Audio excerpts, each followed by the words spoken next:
তো গাইস আজকে হলো সোমবার। তো সোমবার নিরামিষ রান্না বান্না, তো নিরামিষ রান্না বান্না করতে চলে এসেছি দুপুরবেলা। তো দেখুন ভেন্ডিগুলো সব আমার মেয়ে মাঝখানেতে টুকরো টুকরো করে রেখে দিয়েছে। কোনো সবজি রাখার মতন নেই, সব মাঝখানেতে ভেঙে ভেঙে রেখে দেবে, শুকিয়ে নষ্ট হয়ে যায়। তো এগুলো ভেজে নিচ্ছি, না নষ্ট হয়ে যাবে, খাওয়া হবে না। তো দুটো কলরা আর কটা ভেন্ডি যেগুলো ভেঙে রেখে দিয়েছিলো সেগুলো কেটে নিয়েছি, ভেজে নেবো। তো একা খাবো সেজন্য অল্প দুটো ভাত প্রেসার কুকারে বসিয়ে দিয়েছি, এদিকে কলরা ভাজাটা বসিয়ে দিয়েছি, লাল লাল করে ভেজে নামিয়ে নিলাম। তারপর ভেন্ডিটা ভেজে নিচ্ছি, এক খাবো তো অল্প অল্প করে রান্না করছি। আবার রাতের বেলা রান্না করবো, তো দুপুরবেলা আসে না খেতে, সেই জন্য কাজের ওখানে খায়, তো সেই জন্য আমি একা, কখনো এরকম করা হয় না।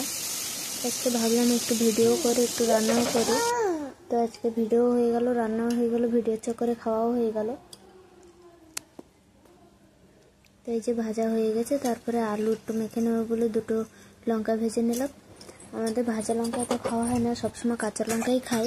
তো আজকে ও তো টোটাল খায় না, তো ও সবসময় কাঁচা লঙ্কা খায়, তো আজকে ও ছিল না বলে ভাবলাম আমি ভাজা লঙ্কাটাই ভেজে নিই। আলুটা তো ভাজা লঙ্কাতে ভাজলেই ভালো লাগে। তো তারপরে আলু মাখবো বলে পেঁয়াজটা কেটে নিলাম, নিয়ে একটু নুন দিয়ে এলো লঙ্কাটা মেখে নিচ্ছি, ঠান্ডা হয়ে যাবে, ঠান্ডা হয়ে গেলে নরম হয়ে যাবে। তো তারপরে তেল দিয়ে, সর্ষের তেল দিয়ে পেঁয়াজটা ভালো করে লাল লাল করে মেখে আলুটা মেখে নিলাম। আমার খুব সুন্দর হয়েছিল খেতে, অনেকদিন পরে খেলাম। তো কি বলো তো, কয়েকদিন সমান মাছ মাংস খেলে তো এরকম একটু সাদা সিধা খেতে ভাল লাগে। তো অনেকদিন পরে এরকম একটু সাদা সিধা খাচ্ছি, তো খুব ভালো হয়েছিল খেতে। দুপুরবেলা অনেকটাই ভাত খেয়েছিলাম, পেটে জল খাওয়ার জায়গা ছিল না। তো আলু মাখা দেখে আমার মেয়ে জিভেতে জল পড়লো, ও একটুখানি খেয়ে নিয়েছে। তো তারপরে ঝাল লেগেছে, জিভ বের করতে ইচ্ছিল, তারপরে দৌড় দিল জল আনতে। তো জল আনে, জল খেয়ে ওকেও আলু গোলাতে ভাত দিয়ে দিলাম, ও আলু খাবে বলছিল। তো লবণ আর তেল দিয়ে, ও তো লঙ্কা খেতে পারে না, তো লবণ আর তেল দিয়ে মাখিয়ে ওকে খাইয়ে নিলাম আগে। এমন ও তো খেতে চায় না কিছু, খাওয়াতে গেলে ভারী সমস্যা। তো অনেক সময় ধরে ওকে খাইয়ে নিলাম, তো ও খাচ্ছিল না। তো তারপরে আমারও খেতে পেয়ে গেছিলো, তো আমি চলে আসলাম হলো ওর সঙ্গে খাবো। কিছু ও খাবে, আমিও খেয়ে নেবো, তার জন্য আমার থালাটাও রেডি করতে চলে আসলাম, যে একসাথে গুছিয়ে নিই, তারপরে আমিও খেয়ে নেবো, ওকেও খাওয়াই দেবো।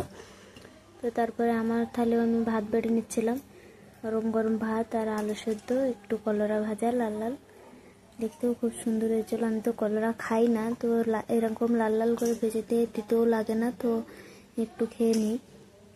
তারপরে একটু ভেন্ডি ভাজা নিয়ে নিলাম, উপর দিয়ে একটু ঘি দিয়ে দিলাম, তারপরে একটা কাঁচা লঙ্কা দিয়ে আমরা দুজনে যে খেতে বসে পড়েছি। আর ও ক্যামেরা দেখলেই এরকম করে পাগলের মতন, তো এরকম নাচছিল। তো তারপরে আমি খাচ্ছি আর ওকে খাওয়াচ্ছি, তো দুজন একসাথে খেয়ে নিলাম। দুপুরবেলা খেতে খেতে 2-2:30 বেজে গেছিলো। তো দুজন খেয়ে ও দেখো ক্যামেরা থেকে কিরম তাকায় কী করছে, দেখো আমাকে দেখছো ফেলে দিচ্ছে খালি।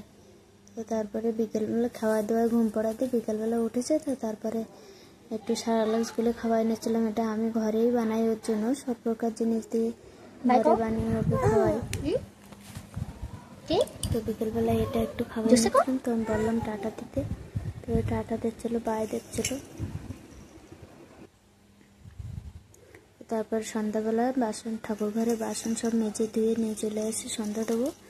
তো দিয়ে সন্ধ্যাটা দিয়ে নিচ্ছি, এটা 2টো দ্বীপ, একটা হলো তুলসী গাছে চৌরো দেবো, তারপরে ঠাকুর ঘরে থাকবে। তো তারপর রাতে রান্না বান্না করতে চলে আসলাম। এদিকে বেগুন ভর্তা করেছিলাম, রুটি করেছিলাম। তো এই রুটিটা মেয়ের জন্য করছি, এই যে দুধ রুটি।